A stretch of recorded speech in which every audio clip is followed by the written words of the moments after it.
আমি রাজা দিগন্ত। কে তুমি সুন্দরী? আমি রূপমণি, সারা দেশের সেরা রূপসী। আমি তো দেশ দেশান্তর ঘুরে তোমারই তালাশ করছি সুন্দরী, মুখটা দেখি। না না, চন্দ্রদেবের অভিশাপে কেউ যদি একবার আমার রূপ দেখে নেয় তাহলে সে পাথর হয়ে যাবে। আমি যে তোমাকে বিয়ে করতে চাই রূপমণি। ওই তো রাজা। তাহলে আমাকে চোখ বেঁধে বিয়ে করতে হবে রাজা দিগন্ত। ঠিক আছে, তাই হবে রূপমণি। এই সুযোগে রাজা রূপমণিকে যখন মালা পরাতে যাবে তখন তুমি গলা পেতে দেবে। আর রূপমণি? ওকে তো আমি বিয়ে করব।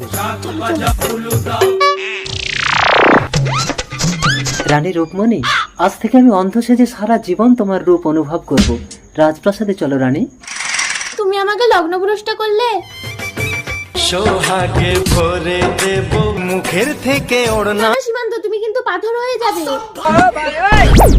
স্বামী স্বামী, হে চন্দ্রদেব, তুমি এই অভিশাপ তুলে নাও।